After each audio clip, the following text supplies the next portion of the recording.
Hey parents, if you have a high school student getting ready to head off to college, you've probably already heard of the FAFSA, or you're about to very soon. It's one of those milestones that can feel overwhelming, but understanding it early is your best defense against overpaying for education. Today, we're diving deep into the strategies that can save you thousands. FAFSA stands for the Free Application for Federal Student Aid. It's the main form your child will fill out when visiting the college admissions or financial aid office, and it determines almost everything about their financial future in higher education.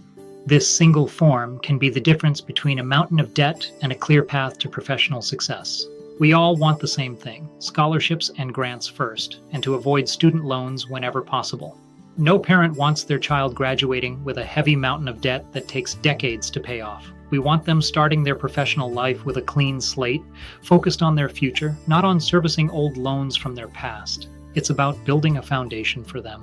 But here's what most families don't realize until it's too late. This form digs incredibly deep into your family's private finances. It's more than just a surface-level check. It looks at both your income and your liquid assets to calculate something called your Student Aid Index, or SAI. This index is the filter through which all aid is measured. That SAI number is the magic number colleges use. It tells them how much they think your family can afford to pay out of pocket before they offer any need-based aid. This is exactly where so many good, hardworking parents get caught completely off guard because the numbers often don't match reality. They assume their savings are an asset, and they are, but for FAFSA, they're a liability. They've done everything right, saving diligently for years, only to discover that their savings actually works against them when it comes to financial aid. It's a frustrating paradox where being responsible feels like a penalty. We're taught to save for the future, but the current aid system often rewards those who haven't. Let's break this down step by step so you know exactly what's happening and how to protect yourself.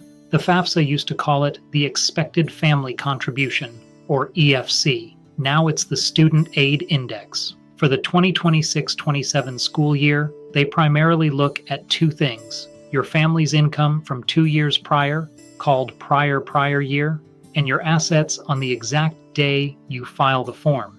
This snapshot is critical because once it's taken, it's very difficult to change. Parent assets are assessed at roughly 5.64% after an asset protection allowance. But student assets? They get hit at up to 20%.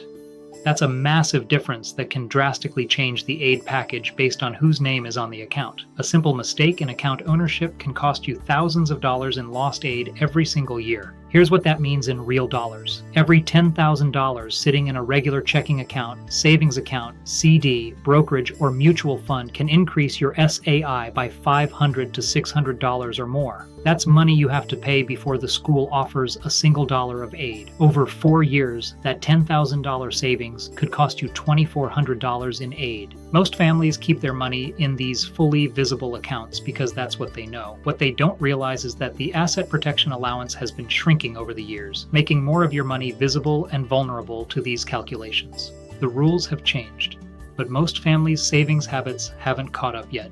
But there is a way to change that narrative and keep more of your money. Here's the good news. There are several things the FAFSA does not see or count as assets. They don't count your primary home equity. They don't count retirement accounts like 401ks, IRAs, or pensions. These are safe havens, but they aren't always the most flexible for college costs. However, they are the foundation of any aid maximizing strategy you should be considering. Most importantly for today's topic, they do not count the cash value inside most permanent life insurance policies or certain qualified annuities. This is the powerful legal strategy many families are using successfully to protect their liquid savings while still keeping it accessible.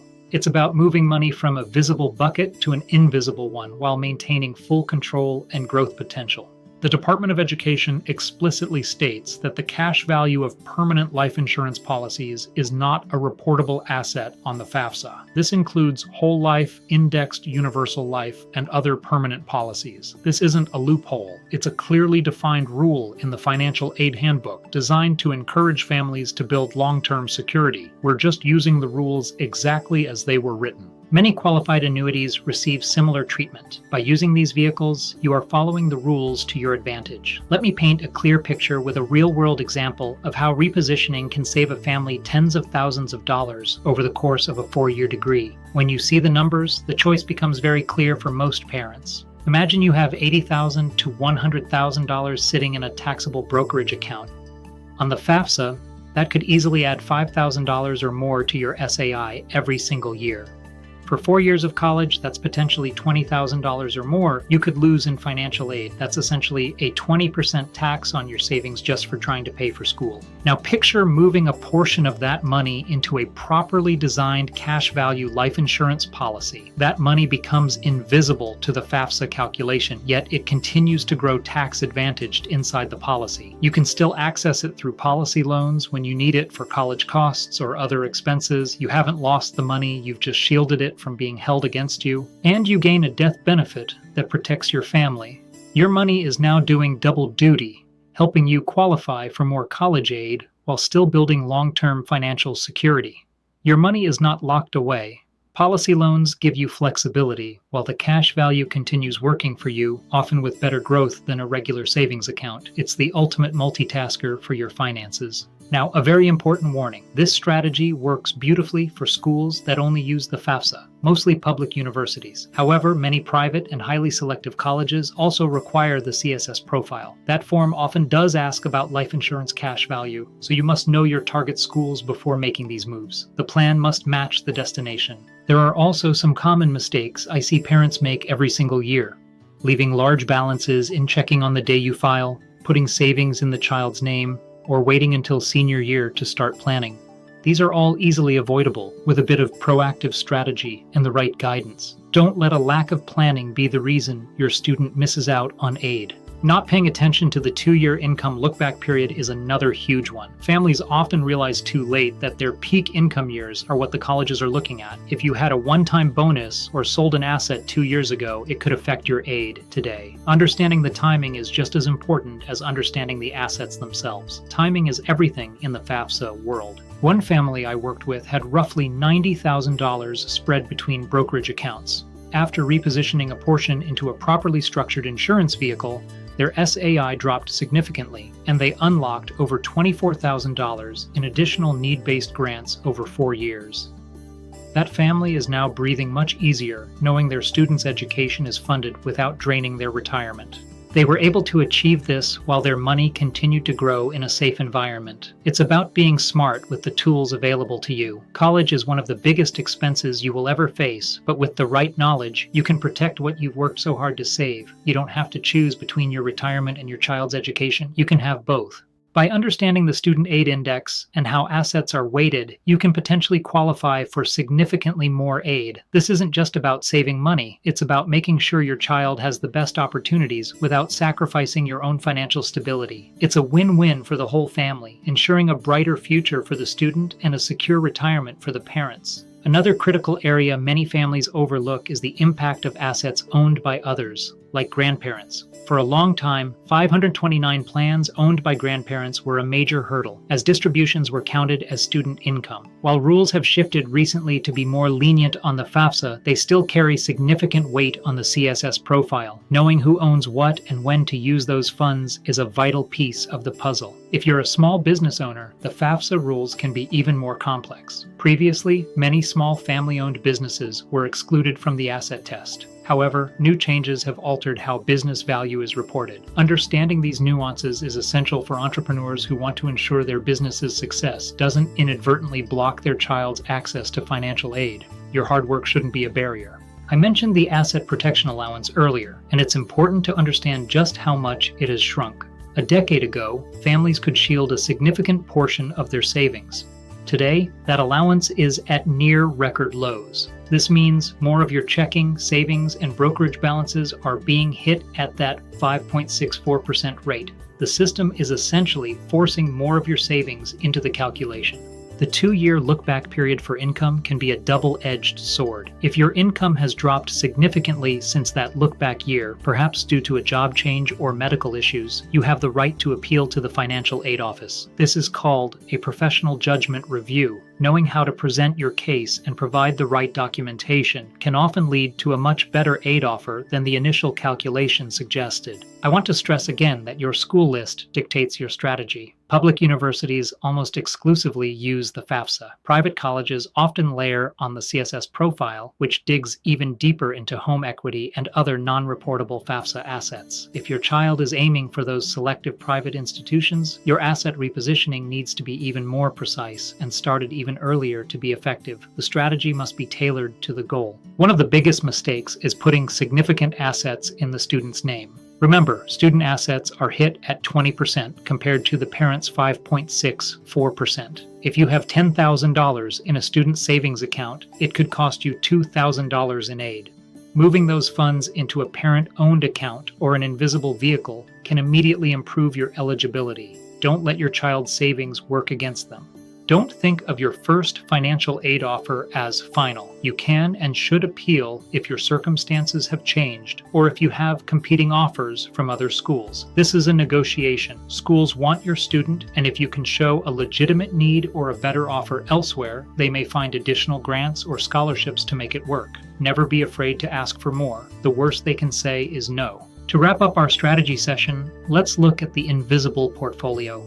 By utilizing primary home equity, qualified retirement accounts, and properly designed cash value life insurance or certain annuities, you can build a robust financial foundation that the FAFSA simply cannot see. This allows you to grow your wealth, maintain liquidity, and maximize your students' aid all at the same time. It's the ultimate path to financial freedom during the college years. When we look at repositioning, we aren't just moving money to hide it. We're moving it into vehicles that the government has specifically chosen to exclude because they encourage long-term stability and responsibility. This is why properly designed cash value policies are such a cornerstone of this planning process. They align with both your family's needs and the government's rules for aid eligibility. Beyond just the FAFSA benefits, these policies offer a level of security that regular brokerage accounts simply can't. You're building a foundation that protects against market volatility while still providing the liquidity you might need for those unexpected college expenses that always seem to pop up. It's about peace of mind for the next 4 years and the 40 years after that. Every point you can lower your SAI is another potential dollar in aid. For many families, this can be the difference between their child attending their first choice university or having to settle for a backup plan. The stakes are high and the math is clear. Planning pays off in a big way, often yielding a return on investment that far exceeds any traditional market gains. The best time to start this planning is during your student's sophomore year of high school. This gives you time to understand the look-back period and make any necessary asset moves before they become visible on the application. Early action is the key to maximizing these benefits and ensuring your plan has time to mature before the first tuition bill arrives. Navigating these rules on your own is possible, but having an expert who understands the nuances of the FAFSA and the CSS profile can save you from making costly errors. We see the same mistakes year after year, and our goal is to help you navigate around them smoothly and confidently, ensuring you don't leave a single dollar of aid on the table. Experience matters when the stakes are this high. As you finalize your strategy, remember that every family is unique. What works for your neighbor might not be the best fit for you. That's why a personalized review of your assets, income, and target schools is the only way to ensure you're getting the best possible outcome for your child and your future. Don't settle for a one-size-fits-all approach when it comes to your family's finances. If you're concerned about how your current assets might affect your child's financial aid package, the smartest next step is to book a free 15-minute discovery call. We can look at your specific numbers and help you identify where you might be leaving money on the table. It's a no-obligation conversation that could save you tens of thousands of dollars. The link is in the description below. This call is a chance for us to review your situation, look at your child's target schools, and explore what opportunities may exist for your family to save significantly on the cost of college education. Don't wait until the deadline is looming and your options are limited. Take control of your financial aid future today. Thank you so much for watching. If this video helped you understand the FAFSA process better, please like, subscribe, and share it with another parent who needs to see this information. The more parents know, the better we can all protect our families' futures and ensure our children have every opportunity they deserve. Let's start this journey together.